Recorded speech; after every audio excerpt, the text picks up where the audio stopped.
ॐ सहना भवतु सहनौ भुनक्तु सह वीर्यङ्करवावहै तेजस्विनापतितमस्तु मा विद्विषावहै। ॐ शान्ति शान्ति शान्तिः।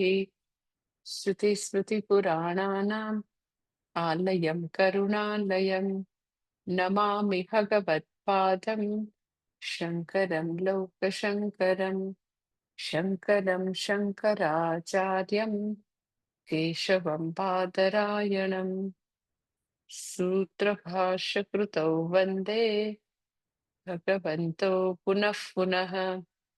ईश्वरो गुरुरात्मेति मूर्तिभेदविभागिने व्योमवद्व्याप्तदेहाय दक्षिणामूर्तये नमः।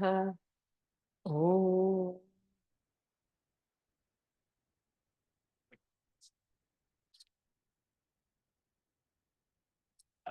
छठो अध्याय श्लोक नंबर 9।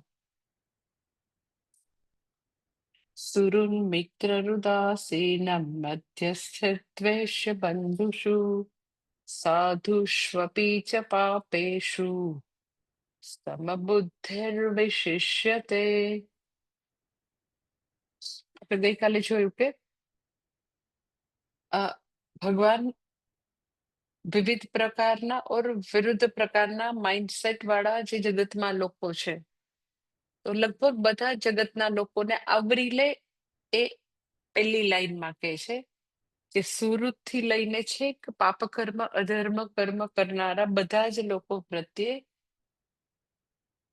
જ્ઞાની વ્યક્તિ છે સમબુદ્ધિર વિશિષ્ય. જ્ઞાની જે છે એની સમબુદ્ધિ છે. તો મેં તમને વાત કરી એમ કે સમબુદ્ધિ છે ઇટ ડઝન્ટ મીન કે અધાર્મિક ને અધાર્મિક તરીકે ઓળખતા નથી, પાપી ને પાપી તરીકે જાણતા નથી, જડ બુદ્ધિ નથી. અમુક લોકોની એટલી ગ્રોસ એટલી બધી જડ બુદ્ધિ હોય કે એને એવું દેખાય નહીં કે આ પાપ કર્મ કરે છે અથવા તો જસ્ટિફાય કરે. તો એવું નથી, જ્ઞાની વ્યક્તિ છે ને ખબર છે કે પાપ કર્મ કરે છે. પરંતુ સમબુદ્ધિ એટલે શું? તો કે મેં તમને વાત કરી એમ કે એ વ્યક્તિને એવી રીતે વ્યક્તિઓ માટે જજમેન્ટલ બની અને વ્યવહાર નથી કરતી, એક વસ્તુ. પછી બધા ટેગ છે એ ટેગને જોઈને વ્યવહાર નથી કરતી. સમબુદ્ધિ વિશિષ્યતે એટલે એને ખબર છે કે આ વ્યક્તિ બહુ ભયંકર મહાભયંકર પાપ કર્મ કરે છે, ખબર છે. પણ પાપ આપણે જનરલી એમ કે જનરલી લોકોની એટીટ્યુડ કેવી હોય કે એને એક ટેગમાં પેલા ફિટ કરે કે આ તો સાવ યુઝલેસ જ વ્યક્તિ છે, આ તો બુદ્ધુ છે, આ સાવ મૂર્ખ છે, આને કઈ આવડતું નથી, આ તો સાવ ગરીબ છે. એટલે પેલા આપણે એક એવું ટેગ આપીએ, એક ટાઇટલ આપીએ, એના માટે જજમેન્ટલ થઈએ અને પછી એક્ઝેક્ટલી એટલી જ વસ્તુને જોઈને વ્યવહાર કરીએ. એટલે આખી વ્યક્તિને રિજેક્ટ કરીએ અને એને કોઈ વસ્તુ નથી સમજાતી તો બુદ્ધુ છે, એનું ટોટલ વ્યક્તિત્વ તો કઈ બુદ્ધુ જ છે, એને કઈ ખબર જ નથી પડતી. એટલે ધેટ ઇઝ કે આપણે લોકો માટે ખૂબ જ દ્રઢ ઓપિનિયન, બધા ખૂબ જ જજમેન્ટલ બનીને વ્યવહાર કરીએ, બધા ટેગ મારીને વ્યવહાર કરીએ. સમબુદ્ધિ એટલે જ્ઞાનનિષ્ઠ વ્યક્તિ જ્યારે ખૂબ જ પાપ કર્મ કરનારી વ્યક્તિને મળે તો પાપ કર્મ અને વ્યક્તિને જુદા રાખવાનું સામર્થ્ય છે, ધેટ ઇઝ સમબુદ્ધિ. કારણ કે જન્મથી વ્યક્તિ પાપી નથી, જન્મે છે ત્યારે તો એક નિર્દોષ બાળક તરીકે જન્મે છે. પછી કઈક એવા પ્રકારના સંજોગો થયા કે જેને કારણે વ્યક્તિ પાપ કર્મમાં એવી રીતે પાપ કર્મમાં જોડાઈ ગઈ અને એના જીવનમાં પાપ કર્મ ડે બાય ડે વધતા ગયા. એટલે અગર નારદ મુનિ જે છે એ વાલ્યા લૂંટારાને એમ કે તું તો પાપીમાં પાપી, મારે તારી સાથે વાત નથી કરવી, હું તો એકદમ શુદ્ધ અને મહાપુણ્યશાળી વ્યક્તિ, હું તો દેવર્ષિ નારદ, દેવોના બી હું ઋષિ છું, હું તારી યાર વાત કરું, તું કોણ? તો એક્ઝેક્ટલી સમબુદ્ધિર વિશિષ્યતે એટલે બરાબર છે કે એ એક વાલિયા નામનો વ્યક્તિ છે અને જે લૂંટના કર્મો કરે છે. આપણા માટે વાલિયો લૂંટારો એક જ આખું લંપ છે. વાલિયો લૂંટારો એને વાલિયો એક વ્યક્તિ છે, લૂંટના કર્મો એક જુદી વસ્તુ છે. તો આપણને એવું થાય એનાથી શું ફાયદો થાય? તો કોઈ વ્યક્તિ અધર્મના કર્મો કરે છે, ખોટા કર્મો કરે છે, પાપકારી કર્મો કરે છે, તો એને સુધારી શકાય. પણ જ્યારે લેબલિંગ કરીને મૂકી દઈએ તો પછી ત્યાં કઈ ઇમ્પ્રુવમેન્ટનો અવકાશ જ નથી, કારણ કે આખી વ્યક્તિને આપણે રિજેક્ટ કરી દઈએ છીએ. એટલે ટેગ વિના જોવું એ બહુ જ આવું જજમેન્ટલ બન્યા વિના વ્યવહાર કરવો એ બહુ મોટી સાધના છે.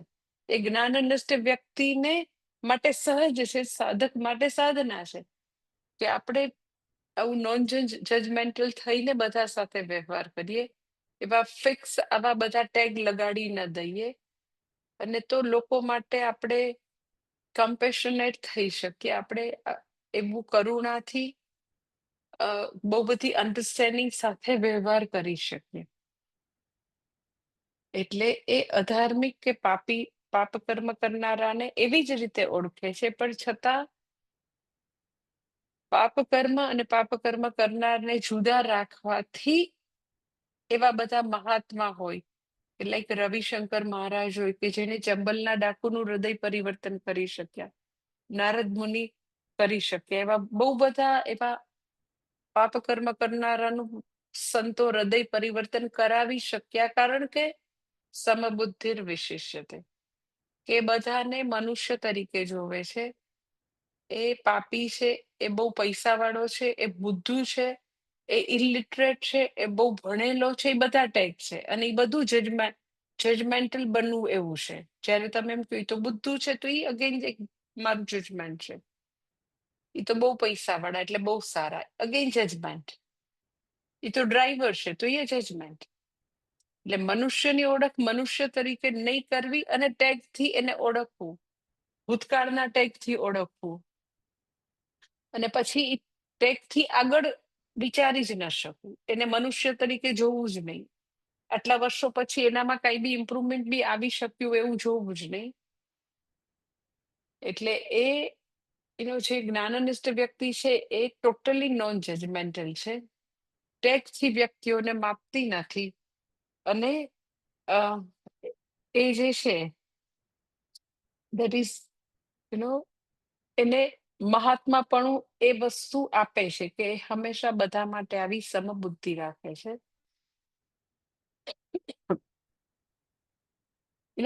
આપણે બધા લોકોનો સૌથી મોટો પ્રોબ્લેમ શું હોય છે? જ્યારે આપણે વિવિધ પ્રકારના લોકો સાથે વ્યવહાર કરવાનું આવે, અજ્ઞાની વ્યક્તિને અથવા તો જે સાધક છે, જે જ્ઞાની બનવાના માર્ગમાં છે, તો લગભગ બધાનો એક જ પ્રકારનો અભિગમ હોય કે એવા વિવિધ અભિગમો ધરાવતા વિવિધ માનસિકતા વાળા લોકો આવે ત્યારે આપણી અંદર તો કે એની માટેના આવા ઓપિનિયન ને જજમેન્ટ થી આપણે ફિક્સ થઈ અને બધો વ્યવહાર કરતા હોય. તો સાધના એ છે કે એમાંથી આપણે વધારે ને વધારે નોન જજમેન્ટલ બનવાની કોશિશ કરીએ. પછી બીજું સામાન્ય લોકોનો બીજો પ્રોબ્લેમ એ છે કે જ્યારે બીજા લોકો સાથે વ્યવહાર કરે તો મેં કીધું ટેક્ટથી વ્યવહાર કરે, અને જ્યારે પોતાની જાત સાથે પોતાનો વ્યવહાર જે છે તો એમાં સતત લોકોને બીજા લોકો શું કહેશે એની હંમેશા ચિંતા. એટલે તમે જો કે આવું બે પ્રકારે વ્યક્તિની અજ્ઞાનીની લાઈફ ચાલતી હોય, કે બીજા માટે જજમેન્ટલ બને, ખુદ પ્રત્યે તો કે ખુદ માટે બીજાના ઓપિનિયનની સૌથી વધારે વેલ્યુ. એટલે ખાલી કોઈ બી એકાદ બે વ્યક્તિ નહીં, સંપૂર્ણ માનવ જાતની સમસ્યા છે કે બીજા મારા માટે શું વિચારશે. એટલે યુ કેન સે બીજાના અભિપ્રાયોથી, બીજાના ઓપિનિયન, બીજાની જે વેલ્યુ સ્ટ્રક્ચર હોય, માન્યતા હોય, એનાથી જાણે કે મારું જીવન કંટ્રોલ થયા કરે. કોઈ વ્યક્તિ મારા માટે જે ઓપિનિયન આપે, એ ઓપિનિયન થી મારું જીવન કંટ્રોલ થાય કે ઈ શું માનશે. એટલે મેં તમને વાત કરી, એ બહુ જ સટલ વસ્તુ છે, પણ સમગ્ર માનવજાત માટે આ વસ્તુ કોમન છે કે બીજા શું વિચારશે મારા માટે.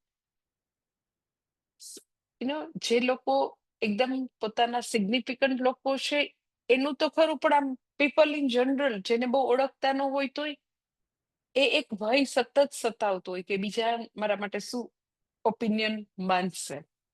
એટલે આપણે જાણીએ અજાણીએ આવી રીતે બીજા લોકોના નિયંત્રણમાં, કંટ્રોલમાં આપણું જીવન વિતાવતા હોય. તો આપણને એવું થાય કે એનો બીજા લોકો શું વિચારશે એ એટલું બધું મહત્વનું હોય ને બીજા મારી લાઈફ કંટ્રોલ કરતા હોય તો ખરેખર શું હોવું જોઈએ. તો ખરેખર એવું હોવું જોઈએ કે બીજા લોકોના ઓપિનિયનની વેલ્યુ 0 હોય. જે લોકો મારા વિશે જે વિચારે એ પોતપોતાની સમજ પ્રમાણે ઈ લોકોની ફ્રીડમ છે, જે વિચારવું વિચારે. તો મારા માટે એ ઓપિનિયન કદી મહત્વના ન હોય, કદી. મારી માટે એક જ વસ્તુ મહત્વની હોય કે આપણે આપણી જાત વિશે શું માનીએ છીએ, અને આપણે આપણી જાત વિશે જે કઈ આપણા સ્વ વિશેના જે બધા ખોટા બધા માન્યતાઓ છે સ્વ વિશેની, એને સુધારવાનો પ્રયત્ન જે છે એ આપણા વેદાંતના સ્ટડીમાં એ આવે કે આપણે આપણી જાતને દુઃખી માનીએ છીએ, આપણે આપણી જાતને અપૂર્ણ માનીએ છીએ, આપણે આપણી જાત વિશે મર્ત્ય માનીએ છીએ, જે બી આપણી વિશેના ખોટા ખ્યાલ છે. એટલે બીજા લોકો મારા માટે શું માને છે એની કોઈ વેલ્યુ નથી. વેલ્યુ એની છે કે હું મને મર્ત્ય માનું છું, હું મને દુઃખી માનું છું, હું મને અપૂર્ણ માનું છું. તો વેદાંતના સ્ટડીથી સ્વ વિષયક ભ્રમણાઓ, ખોટી માન્યતાઓનો સુધારવાનો પ્રયત્ન કરી, એ આપણો જીવનનો પ્રયત્ન હોય. નહીં કે બીજા લોકો કે છે એ રીતે આપણે આપણી જાતને એડજસ્ટ કર્યા કરી. લોકો તો આજે આમ કહેશે તો કાલે બીજું કહેશે, અને લોકો મેં તમને કીધું એની સમજણ પ્રમાણે, એના વેલ્યુ સ્ટ્રક્ચર પ્રમાણે, એના નિહિત સ્વાર્થ પ્રમાણે. હમણાં જ કોઈ ખબર નહીં મને, હા, રાજકોટમાં જ એક કોઈ મને વ્યક્તિ કહેતી હતી, મેં કીધું ને કે આ બેન છે એ તો એવા ઇરિટેટ થાય છે ને એવા અપસેટ થાય છે, તો મને કે અરે કે માતાજી એને એના આસપાસના લોકો કેવી સરસ રીતે હેન્ડલ કરે. બીજું કેવી રીતે હેન્ડલ કરે? કઈ નહીં કરવાનું, બસ એની પાસે જોઈને એવા એના ભરપૂર વખાણ કરો ને કે પછી તમે કયો એ તમારા માટે આકાશમાંથી તારાય તોડી આવે એટલું કામ કરી દે. ખાલી જઈને એટલે મને કે એ જે તે સંસ્થામાં એ બેન છે તો બધા લોકો એની પાસે ભરપૂર એનું બધા સ્વાર્થ સિદ્ધ કરી આવે. કેવી રીતે? તો કે આટલું જ કરવાનું, ખોટા ખોટા સાવ ખોટા ખોટી એની પ્રશંસા કરી આવવાની, એટલે બધું સીધું ચાલે. એટલે કે લોકોને કેવું છે કે બીજા લોકોના અભિપ્રાયો, ઈ લોકોના નિહિત સ્વાર્થથી ઈ લોકો જે વ્યવહાર કરે એનાથી લગભગ બધાનું જીવન કંટ્રોલ થતું. હોવું શું જોઈએ? તો કે જે સ્વવિષયક ભ્રમણાઓ છે, એ ગ્રંથિઓ જે આપણે બાંધીને બેઠા છે, ઓર જે કઈ છે, જે ફંડામેન્ટલ બધી આવી ભ્રમણાઓ, માન્યતાઓ છે, અને આપણને આપણામાં જે બી લાગતું હોય કે મારામાં બહુ જ ગુસ્સો છે, બોલવાનું બહુ જ મારું આકરું છે, મારામાં લેઝીનેસ છે, તો એ સ્વ વિષયક જે બી વસ્તુ છે એ સુધારવાનો પ્રયત્ન કરવો. આપણે આપણી નજર સમક્ષ આપણું સ્થાન ઊંચું થાય એ પ્રયત્ન કરવો, એ યોગ્ય દિશાનો પ્રયત્ન છે. નહીં કે બીજા લોકો એમ કે હું બહુ બરાબર છું, એ મારા વખાણ કરે તો મને એવું લાગે હું ઓકે છું. એટલે એ જે આવી રીતે બહુ બધા જુદા જુદા માઇન્ડસેટ વાળા લોકો સાથે જ્યારે વ્યવહાર કરીએ તો આપણે નોન જજમેન્ટલ બનીને વ્યવહાર કરવાનો પ્રયત્ન કરીએ. અને બીજું, આપણા માટે અન્ય લોકો શું વિચારે છે એની ચિંતા છોડીને પોતાને ડે બાય ડે ઇમ્પ્રુવ કરવાની કોશિશ કરવી એ વધારે યથાયોગ્ય છે. તો તમે એવું કહી શકો કે વેદાંતનો સ્ટડી જે છે એ આપણે ઘણો બધો આત્મસાત કરી શકીએ છીએ.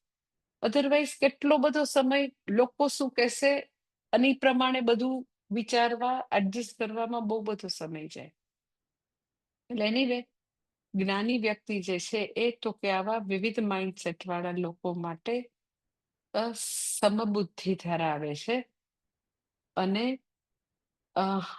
આવી વ્યક્તિ જે છે એને માટે ભગવાન કહે છે સાધુ સ્વપીચ પાપેષુ સમબુદ્ધિર વિશિષ્યતે, કે વિશિષ્યતેની જગ્યાએ એક પાઠાંતર એવો છે અહીંયા આગળ શંકર ભાષ્યમાં છે, દેટ ઇઝ વિમુચ્યતે, એટલે કે છે વિશિષ્યતે વિમુચ્યતે ઇતિવા પાઠાંતરમ. એટલે શ્લોકમાં કોઈક જગ્યાએ વિશિષ્યતે શબ્દ છે, કોઈ જગ્યાએ વિમુચ્યતે શબ્દ છે. એટલે જે જ્ઞાનનિષ્ઠ વ્યક્તિ જે છે એ આવી રીતે સમબુદ્ધિ ધરાવે છે એ મુક્ત થાય છે, અથવા તો એ વિશેષ છે. વિશિષ્યતે ને વિમુચ્યતે બે એવા જુદા જુદા પાઠાંતર છે.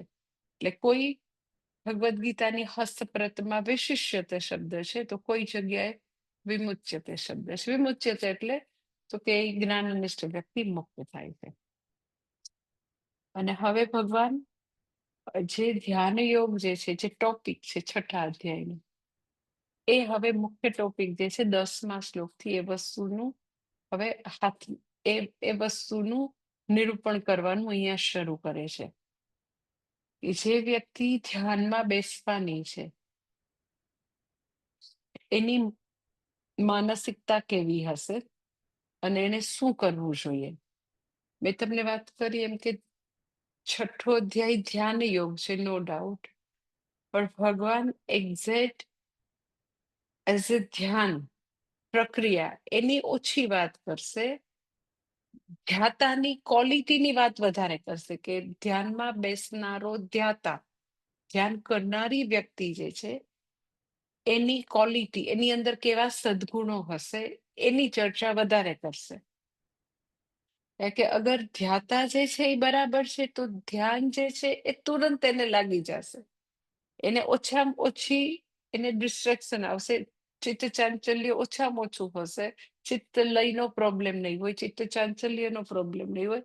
એટલે બેઝિકલી ધ્યાન માટેના જે ઓબ્સ્ટેકલ છે એ દૂર કરવા માટે વ્યક્તિ અમુક પોતાનામાં સદગુણ કેળવવાના છે. તો એ જે સદગુણ જે છે એની ચર્ચા ભગવાન વધારે કરે છે. એક્ઝેક્ટલી ધ્યાન એઝ એ પ્રક્રિયા, કે વ્યક્તિએ ક્યાં બેસવું જોઈએ, આંખ ખુલ્લી રાખવાની કે બંધ રાખવાની, સ્ટ્રેટ બેસવાનું કે આમ પછી આમ ઇઝી ચેરમાં બેસવાનું, એ ધ્યાન એઝ એ પ્રક્રિયા કહેવાય. કે કેવું આસન હોવું જોઈએ, ક્યાં બેસવું જોઈએ, કેવી જગ્યા હોવી જોઈએ, સ્વચ્છ જગ્યા હોય કે એ કોઈ બી જગ્યાએ બેસી શકે. તો એ થોડી ચર્ચા કરે, નથી કરતા એમ નથી કહેતી, પણ થોડી કરે છે. વધારે ચર્ચા ધ્યાતાની કરે છે. તો અહીંયા આગળ એ હવે શરૂ કરે છે 10મા શ્લોકમાં. યોગી યુંજીત સતતમ આત્માનમ રહસી સ્થિતઃ એકાકીયત ચિત્તાત્મા નિરાશીર પરિગ્રહ. કે છે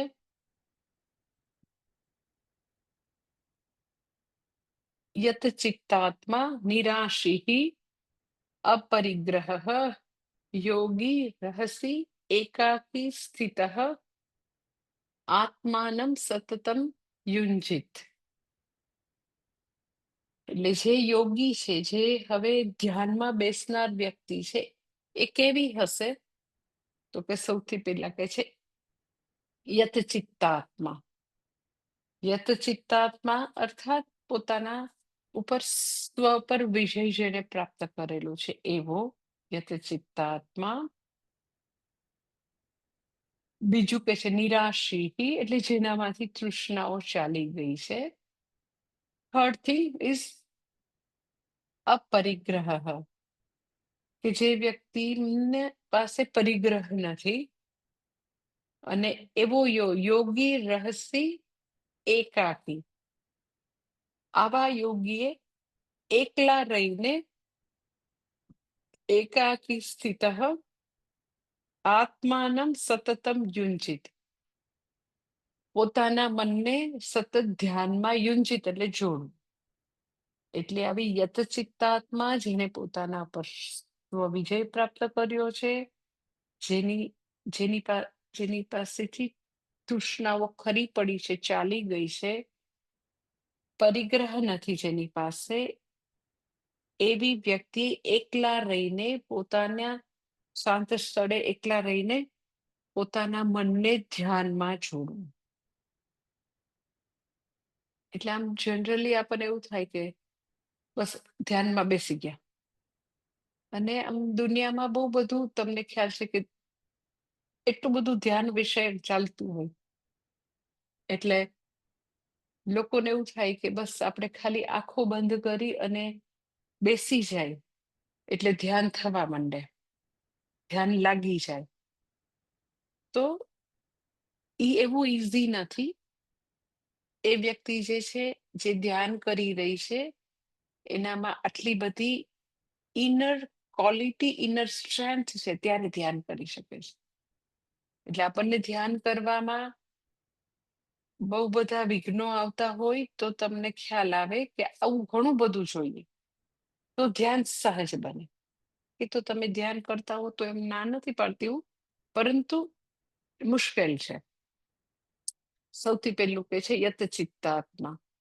તમે જો બહુ બધી વાર ભગવાને સ્વ પર વિજય, જીતેન્દ્રિયપણું, યતચિત્તાત્મા, યતેન્દ્રિય મનોબુદ્ધિ, કેટલી કેટલી વાર સ્વ પર પ્રભુત્વ, સ્વવશની કેટલી બધી વાર વાત કરે છે. અને અહીંયા ફરી વાર કહે છે કે જે વ્યક્તિ ધ્યાનમાં બેસનારી છે એ યતચિત્તાત્મા છે, સ્વ પર સંપૂર્ણ વશ છે. જ્યારે ચિત્ત શબ્દ આવે તો જનરલી પૂજ્ય સ્વામીજી હંમેશા કહેતા હોય કે ઘણી વાર જીતેન્દ્રિયપણું કે દરેક વખતે જુદા જુદા શબ્દો વાપરેલા હોય.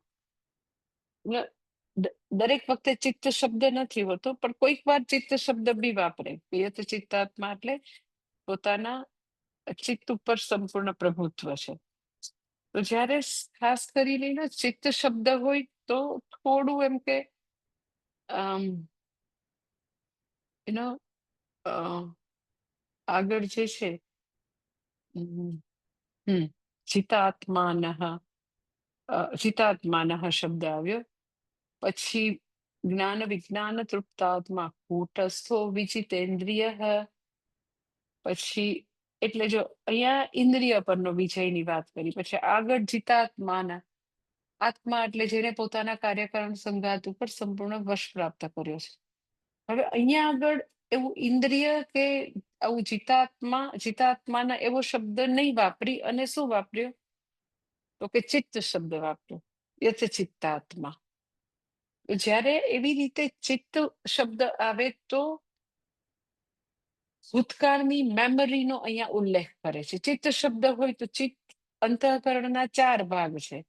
તો ચિત્તની અંદર મેમરી છે, મન, બુદ્ધિ, અહંકાર અને ચિત્ત. તો જ્યારે ચિત્ત શબ્દ હોય યત ચિત્તાત્મા, તો ભગવાન ક્યાંક ને ક્યાંક એવો નિર્દેશ કરે છે કે જ્યારે એક વ્યક્તિ ધ્યાનમાં બેસે તો ભૂતકાળની સ્મૃતિઓ પણ એને વિક્ષિપ્ત કરી શકે. પણ હવે યથચિત્તાત્મા એટલે શું, તો કે એ ભૂતકાળની બધી જે સ્મૃતિઓ છે એ હવે એને વિક્ષિપ્ત નથી કરતી, કારણ કે મેં તમને આની પહેલા ઘણી વાર વાત કરી છે કે ભૂતકાળ જે છે એને વ્યક્તિ રીરાઈટ નથી કરી શકતી, એને ચેન્જ નથી કરી શકતી, એનું કઈ થઈ જ ન શકે. ન તો એને ફરીથી લખાય, ન બદલી શકાય. તમે ના હું તો ભૂલી ગયો છું, ભૂલી ગઈ છું, તો ભૂલી બી નથી શકાતું.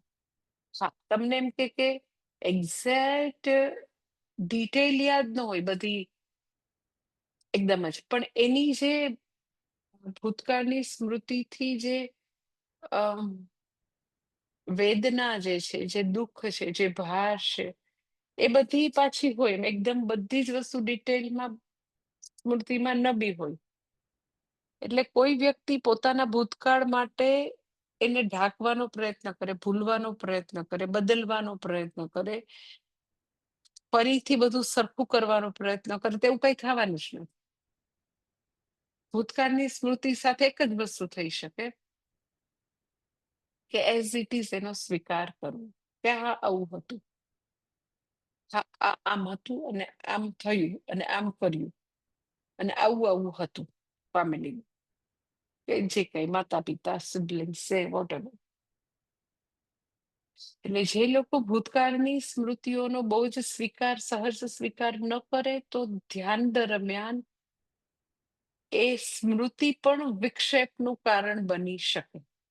એટલે યતચિત્તાત્મા એટલે હવે ભૂતકાળની સ્મૃતિઓ જે છે એના વિનાનું શરીર અને મન બધું એકદમ હળવું છે, એકદમ હલકા ફૂલ થઈને બેઠી છે વ્યક્તિ.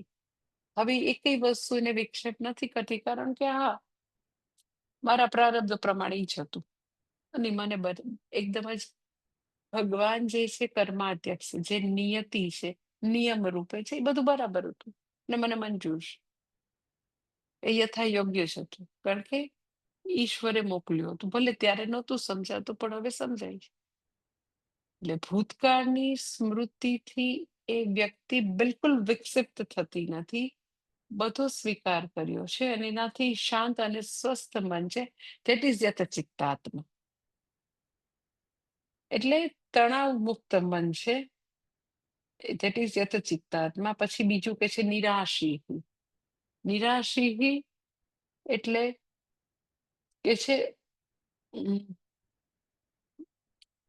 હા, આદિશંકરાચાર્ય કહે છે યતચિત્તાત્મા ચિત્તમ અંતઃકરણ આત્મા દેહ ચ સંયતો યસ્ય સહ યતચિત્તાત્મા. પછી નિરાશી માટે કે છે નિરાશી વીત તૃષ્ણ.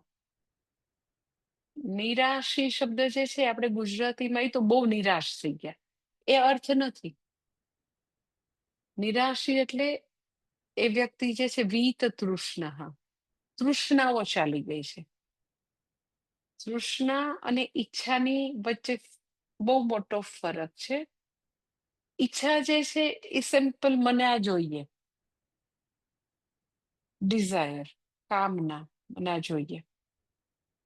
તો મને આ જોઈએ અગર ઈ ધાર્મિક છે, એ એથિકલ માર્ગથી, ધાર્મિક માર્ગથી, ધાર્મિક રસ્તેથી કોઈ વ્યક્તિને કંઈક જોઈએ છે, પૈસા જોઈએ છે, તો ધેટ ઇઝ કામના. પરંતુ મને એ પૈસા જે છે હજી વધારે જોઈએ, હજી વધારે જોઈએ, હજી વધારે જોઈએ, ક્યાંય ફૂલ સ્ટોપ જ ના આવે. તો તમને એવું થાય કે ભલે ને પણ વધારે જોઈએ, શું વાંધો છે, પણ એટલો લોભ, હજી જોઈએ, હજી જોઈએ, હજી જોઈએ. એને કારણે જેને ખૂબ જ લોભ હોય, ખૂબ જ આવી તૃષ્ણા હોય, એ લોકો ઇન્વેરિયેબલી ધર્મની બાઉન્ડ્રી જે છે એને ક્રોસ કરી દે. એ પછી પાપકર્મ બી કરે, પૈસા મેળવવા માટે અધર્મ કરે, અનીતિ કરે, બધું જ કરે પછી. એટલે તૃષ્ણા જે છે એ કામના પૂરી કરે છે એ વ્યક્તિ, પણ અધાર્મિક માર્ગે ગમે તેમ કરીને પૂરું કરવું, ધેટ ઇઝ તૃષ્ણા.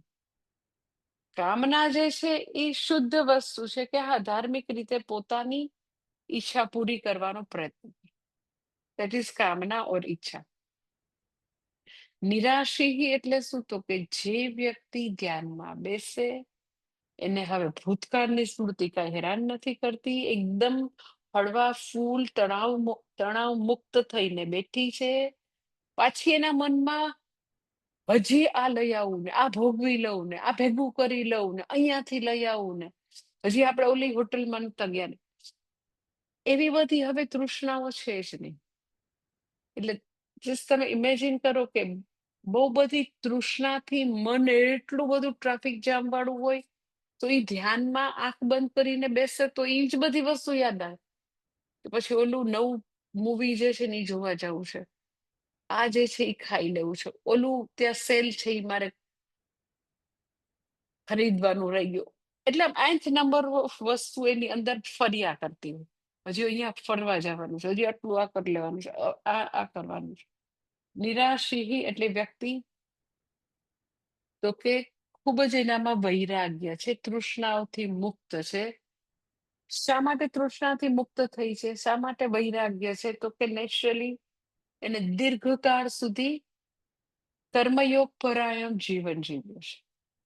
વ્યક્તિ જેટલું કર્મયોગ પરાયણ જીવન જીવે એટલે અંશે વ્યક્તિમાં એનો વૈરાગ્ય આવે અને પ્રસન્નતા આવે, પોતાથી સાપેક્ષિત રીતે સંતુષ્ટ હોય એવી વ્યક્તિ. એટલે કર્મયોગના પરિણામે પોતે પોતાથી પ્રસન્ન છે, માટે તૃષ્ણાઓને દૂર નથી કરી, ઈ ઓટોમેટિક ડ્રોપ આઉટ ખરી ગઈ છે એનામાં. એટલે that is very big thing કે જો બહુ બધી તૃષ્ણાનું પ્રેશર હોય તો ધ્યાન નહીં થાય. એટલે ધ્યાનમાં બેસતા પહેલા વ્યક્તિએ પોતે તૈયાર થવાનું છે. વ્યક્તિ પોતે તૈયાર છે તો ધ્યાન છે એ સહજ છે. હમણાં અમારે કંઈક કોઈ સાથે વાત થતી હતી કે પેરેન્ટિંગ જે છે એમ કે બાળકનો ઉછેર કરવા માટે બહુ બધા પેરેન્ટ્સની અવેરનેસ નથી હોતી. ઇફ એટ ઓલ અવેરનેસ હોય તો અત્યારે પેરેન્ટિંગ છે બહુ ચેલેન્જિંગ થઈ ગયું છે, કારણ કે સોશિયલ મીડિયાના અંતે ઇન્ટરનેટને કારણે બાળકો એટલા ડિસ્ટ્રેક્ટ થતા હોય ને, તો હું કોઈને કહેતી હતી કે પેરેન્ટિંગ જે છે એની ખરેખર કરવા જેવી વસ્તુ છે. બહુ જ મોટી સમાજની સેવા થાય જો આપણે પેરેન્ટિંગ વિશે લોકોને, મા બાપને આપણે થોડા જાગૃત કરીએ તો એ કોઈ સાથે હું ચર્ચા કરી તો હી ટોલ્ડ મી કે માતાજી, પેરેન્ટિંગ જે છે ને એમાં ખરેખર આમ જો તો પેરેન્ટિંગ જેવું કઈ છે નહીં. વ્યક્તિએ, મા બાપે પોતે એઝ એ પર્સન સુધરવાનું છે, રોજે રોજ સુધરવાનું, રોજે રોજ પોતાની જાતને વધારે ને વધારે ઇમ્પ્રુવ કરવાની છે. મોટે ભાગે જે કઈ સમસ્યા હોય તો લોકો બાળકો ઉપર બ્લેમ નાખે કે એ લોકો ભણતા નથી તો એ લોકો બહુ જ મોબાઈલમાં ખૂબ જ એ લોકો એક્ટિવ છે તો એ છોકરાઓનો વાંક છે. બધી જગ્યાએ છોકરાઓનો વાંક. કે ખરેખર આખું ઊંધું છે કે માતા પિતા એક વ્યક્તિ તરીકે પોતાની જાતને વધારે ને વધારે સુધારે, વધારે ને વધારે પોતે વેલ્યુઝ, વધારે ને વધારે પોતે એ જે કઈ સારી વસ્તુ છે ઇમ્બાઇબ કરતા જશે તો બાળકનો ઉછેર એના માટે સહજ થઈ જશે. તો એવી જ રીતે ધ્યાન પણ એવું છે કે વ્યક્તિ પોતે એઝ એ પર્સન સુધરવા લાગે. એને બહુ બધી તૃષ્ણાઓ છે તો ધ્યાન નહીં, બહુ બધું ભૂતકાળનો ભાર છે ધ્યાન નહીં થાય. એટલે ધ્યાન કરવા માટે ધ્યાનમાં બેસીને 30 મિનિટ બેસીને ધ્યાનની ક્વોલિટી નહીં સુધારી શકાય. જાગ્રત અવસ્થાના જે 18-20 કલાક છે ત્યારે મનુષ્ય તરીકે સારા ને સારા મનુષ્ય બનવાનો પ્રયાસ છે, એનાથી ધ્યાન સારું આવશે. એટલે જે જાગ્રત અવસ્થાના 18 કલાક છે એ જો વ્યક્તિ તરીકે આપણે સારા હોઈશું તો 30 મિનિટનું આઉટકમમાં તો કે ધ્યાન સારું લાગશે. એટલે બધા ધ્યાતાના જ ગુણો કહેશે કે ધ્યાતા જે છે એ યથચિત્તાત્મા છે, એ નિરાશી છે, એનામાંથી તૃષ્ણા ઓટોમેટિક જતી રહી છે. દેન થર્ડ થિંગ ઇઝ અપરિગ્રહ, કે વ્યક્તિ જે છે એને અપરિગ્રહ એટલે અપરિગ્રહ ચ પરિગ્રહ રહિત, એ વ્યક્તિ જે છે ત્યક્ત સર્વ પરિગ્રહ સન યુંજીત ઇત્યર્થ. સંન્યાસિત્વે અપી ત્યક્ત સર્વ પરિગ્રહ સન યુંજીત ઇત્યર્થ. કે આ વ્યક્તિ જે છે અપરિગ્રહ, પરિગ્રહ એટલે ભેગું કરવાની ગ્રીડ, ભેગું કરવાનો એક લોભ, ભેગું જ કર્યા કરે, ભેગું જ કર્યા કરે. આપણને આમ એવો ખ્યાલ છે કે એકવાર આપણે ત્યાગ કરી દીધો ને, એકવાર આપણે દઈ દીધું ને પછી કઈ નહીં જરૂર પડે. પણ ખરેખર એવું છે કે ત્યાગ જે છે એ હંમેશા ત્યાગ માંગશે. કે વ્યક્તિ જે છે એને એકવાર બધું એમ કે એને લાગે છે કે એની પાસે આ બધું એક્સ્ટ્રા છે, એ બધું પોતે કોઈને આપી દીધું. એટલે હવે એમ કે એનો જે ખૂબ જ પરિગ્રહ હતો એ ઓછો થઈ ગયો. તો એ એકવાર દીધે નહીં ચાલે. ત્યાગ હંમેશા ત્યાગ માંગશે. એકવાર તમે ત્યાગ કર્યો તો હંમેશા ત્યાગ કર્યા જ કરે, કર્યા જ કરે. ધેટ ઇઝ અપરિગ્રહ. શા માટે અપરિગ્રહ જે છે એની જરૂર છે? તો કે તમે આમ ઇમેજિન કરો કે ધ્યાન કરવું છે, વ્યક્તિને નિધિધ્યાસન કરવું છે, ખૂબ જ વેદાંતનો સ્ટડી કરવો છે, શ્રવણ મનન નિધિધ્યાસન કરવું છે, અને એટલું બધું એને આમ કમઠાણ એનું મોટું હોય, એટલી બધી વસ્તુનું ધ્યાન રાખવાનું હોય, એટલું એને ભેગું કર્યું હોય, એટલો વહીવટ એનો મોટો હોય, તો ક્યાંથી કરી શકે ત્યાં? એમ કે એટલું પરિગ્રહ, એટલી વસ્તુ ઘરમાં ભેગી કર્યું, એટલું ભેગી કરી હોય. કાંઈ બી એમ કે પોતે પોતાનો બિઝનેસનો એવડો મોટો વિસ્તાર કરેલો હોય, પછી પોતાના પૈસા હોય તો કોઈ મને વાત કરતું હતું કે એને આમ જોબ કરવાની જરૂર નથી. તો મેં કીધું સારું, તો તમારાથી શ્રવણ મનન ઘણું થઈ શકે. ના, એ કે પૈસાનો પોર્ટફોલિયો એવડો મોટો છે, કરોડો રૂપિયાનો, કે એનું આખો દિવસ એનું જે બધું મેનેજમેન્ટ, એનો વહીવટ જે કંઈ કરવાનું, એમાં મારો આખો દિવસ પૂરો થઈ જાય. 365 ડેઝ એમાં થઈ જતા રહે. એટલે જેટલો પરિગ્રહ વધારે હશે તો એટલું એનું મેનેજમેન્ટ, એની એની બધી બધી જ વસ્તુનું ધ્યાન રાખવામાં લગભગ લાઈફના ક્વોલિટી યર્સ, ક્વોલિટી ટાઈમ એમાં જ પૂરો થઈ જાય.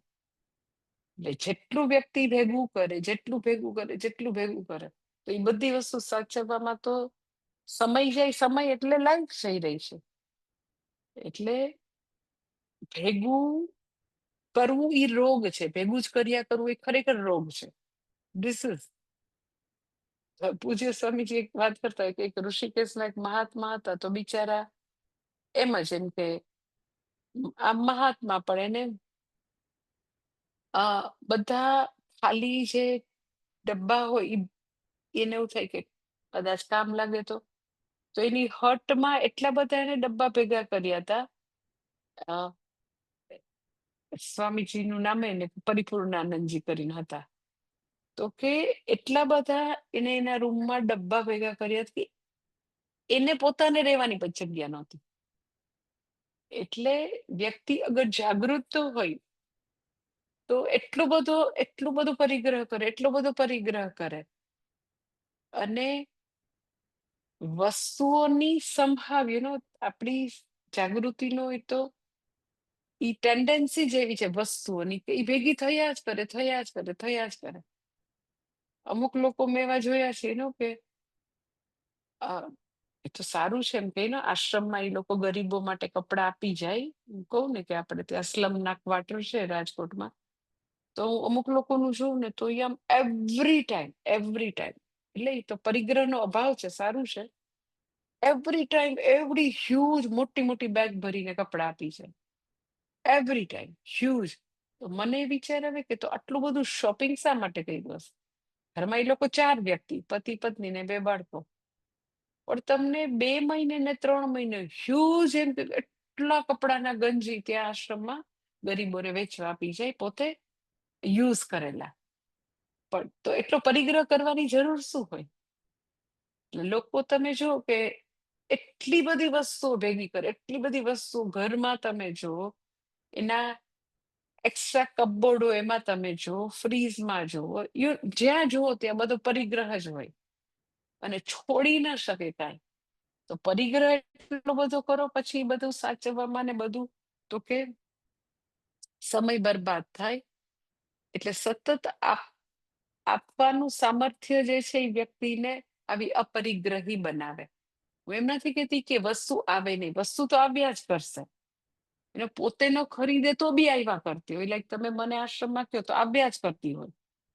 આશ્રમમાં તો ચલો એમ કે બધા કોમ્યુનિટી માટે છે, બધા સમાજ માટે છે. એટલે ત્યાં આગળ આપણે ભેગું કરીને રાખવું પડે. 100 જણાય જમશે ને 150 જણાય જમશે.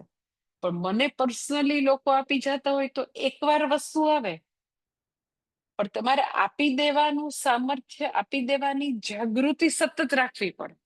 કે સતત આપતા રહ્યો, સતત આપતા રહ્યો, સતત આપતા રહ્યો, તો તમે હળવા થઈને તમે રહી શકો. પણ અમુક લોકો ભેગું કર્યા જ કરે, કર્યા જ કરે, કર્યા જ કરે. એટલે એમ કે અગર આપણે એમ કહીએ કે મારે નિધિધ્યાસન કરવું છે, મારે ધ્યાન કરવું છે, આટલું શ્રવણ કર્યું, હવે મારે આત્મસાત કરવું છે, તો એવી રીતે જે ટેન્જિબલ વસ્તુ છે એની દ્રષ્ટિએ પણ તો કે હળવા થવાનું,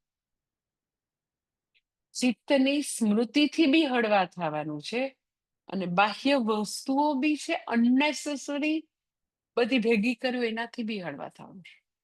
લોકો હળવા નથી થઈ શકતા બીકોઝ મેં જોયું છે ને, આઈ મે બી રોંગ, કે લોકો લોકો એટલા ઇન્સિક્યોર હોય છે કે એનાથી છૂટતું નથી, ભયંકર રીતે ઇન્સિક્યોર, કે ખાવા પીવા પહેરવા ઉડવાની વસ્તુની કોઈ વેલ્યુ જ નથી આ દુનિયામાં. તો એ બી પોતે જે પેલા લોકો હોય, જે અંડર પ્રિવિલેજ લોકો છે આજુબાજુ કેટલા એવા હોય, ભારત દેશમાં તો કઈ ગોતવા જવાની જરૂર નથી, તમને બધે મળે, પણ લોકો છોડી ના શકે. એટલે ઇટ ઇઝ બહુ જ સારી હેબિટ છે કે સતત અધિકારી લોકોને, યોગ્ય લોકોને આપતા રહ્યો. એવું નથી કીધું કે ગમે એમ ફેંકી દો, આપણી પાસે ભરાવો થવાનો વસ્તુનો પણ એને સતત આપતા રહ્યો, આવતી રહેવાની. કે બર્થડે હોય તો લોકો આપી જાય, લગ્ન પ્રસંગ હોય તો આપી જાય, એટલે ભેગું થાય તો ભેગું થાય તો ભેગું કરવાનું. તમે કહો અમે લેવા નથી જતા, અરે પણ આવે તો તમે સતત એને વહેતું રાખો ને ભાઈ. જેવું તમને લાગે કે વ્યક્તિ આને માટે લાયક છે તો ફટાક આપી દો ને. કે આ વ્યક્તિ, આ સ્ટુડન્ટ છે, લાઈક મેં ઘણાના ઘરમાં જૂના આઈપેડ હોય, જૂના મોબાઈલ છે, જૂના આ બધી ઇલેક્ટ્રોનિક્સ વસ્તુ. હવે તમને લાગે છે કે ઈ સોનું છે, એવું લાગે છે કે એનું 5 વર્ષ પછી બહુ વેલ્યુ થઈ જશે, સોનાના ભાવ વધી ગયા, પછી તો કોમ્પ્યુટર જે છે જૂનું કોમ્પ્યુટર, એના બહુ ભાવ, એવું થવાનું. તો શા માટે સંગ્રહીને અંદર રાખો જ ભાઈ? કેટલા મેં તો આશ્રમમાં અમારા કેટલા એવા જે અંડર પ્રિવિલેજ છોકરા હોય, જેને એન્જિનિયરિંગમાં એડમિશન મળ્યું હોય, હું એમ નથી કીધું ગમે તેને આઈપેડ જૂનું આપી દે, એમ નથી કહેતી, પણ તમને ખબર પડે છે ને કે આ ડિપ્લોમા બિચારો છોકરો એન્જિનિયરિંગમાં ગયો છે, એની તાકાત નથી, તો આપણે આપણું જૂનું આઈપેડ નું કઈ પિકલ કરવાનું છે? તો કેટલા મોબાઈલ, કેટલા ઇલેક્ટ્રોનિક સાધનો હંગરી રાખશે, હંગરી રાખશે, પછી શું થાય? તો કે પછી તો એ સાવ એની કોઈ વેલ્યુ જ ન હોય, પછી ફેંકી દેવું પડે. એટલે આપવાનું ખરું, પણ તમે અધિકારી વ્યક્તિને શોધીને આપ્યા જ કરો, સંગ્રહ શું કામ કરો? તો પરિગ્રહ જેટલો કરશો એટલું ધ્યાન લાગવાનું નથી.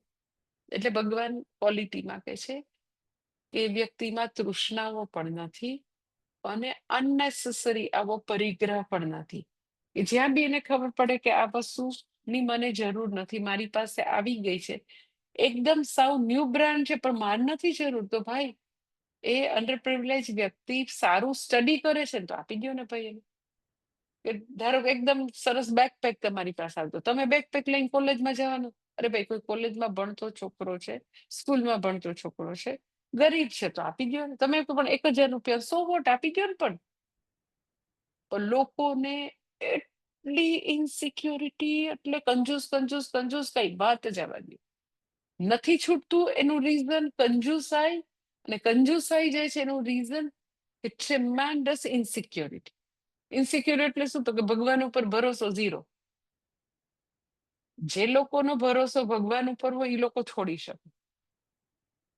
એનો છોડવા માટે દિલ જોઈએ, ને દિલ ક્યારે હોય? તો કે ભગવાન ઉપર ભરોસો હોય. તો એવા ઇન્સિક્યોર છોડી જ ન શકે.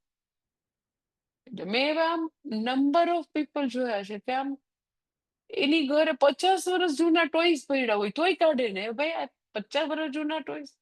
પછી હોશે કે આ મારો દીકરો છે ને, એની ઘરે દીકરો, એની ઘરે કે હવે છોકરા થશે, કે મારો દીકરો રમતો હતો ને 50 યર્સ પહેલાના છે. એક તો મેં ભાઈ એવા જોયા હતા રાજકોટમાં કે લિટરલી 10-10 વર્ષના મેગેઝિન સાચવી રાખ, ચિત્રલેખા ને ઓટોકાર ને ફલાણા ઢીકણા. હવે કઈ બી વસ્તુ તમને નેટ ઉપર અવેલેબલ છે, તમારે એ બધું રાખવાની ક્યાં જરૂર છે? આમ એટલી પાગલ જેવો પરિગ્રહ, પાગલ જેવો. એટલે આટલું બધું જયારે પરિગ્રહ એનો જે બહારનો ફિઝિકલ પરિગ્રહ છે એ અંદરના અંદરના ટ્રાફિક જામનું સૂચન છે. છોડી નથી શકતા એટલે અંદર એટલી બધી તૃષ્ણાઓ ભરેલી પડેલી છે. એટલું તૃષ્ણાનું સામ્રાજ્ય છે. શું કામ છોડી ન શકે? ભેગું કરું ને ભોગવવું, ભેગું કરું ને ભોગવવું. એને હું ધ્યાન થવાનું? થવાનું ધ્યાન કઈ ના થાય. એટલે ભારત દેશ તો બિચારો થર્ડ વર્લ્ડ કન્ટ્રી, કેટલા ગરીબો છે, કેટલા અંડર પ્રિવિલેજ લોકો છે, કેટલા લાયક લોકો છે. સતત આપતા રહેશો ને તોય તમને એવો અનુભવ થશે કે ઓ માય ગોડ, તો બી મારી પાસે વધારે. સાચે તોય તમને એવું લાગશે. એટલે આપતા રહેવું પડે. એટલે લોકો નવા બંગલામાં, નવા અપાર્ટમેન્ટમાં જાય તો જૂનું ફર્નિચર ક્યાં ક્યાં ખાચવીને રાખે. અરે પણ તારું શું કરવું ભાઈ? એને પેક કરીને ક્યાંક વાળી આવું. ભયંકર ઇન્સિક્યોર. હું એવા લોકોને તો ગરીબ જ કહું છું. ઝોપડપટ્ટીના લોકો કરતા હું ગરીબ કહું.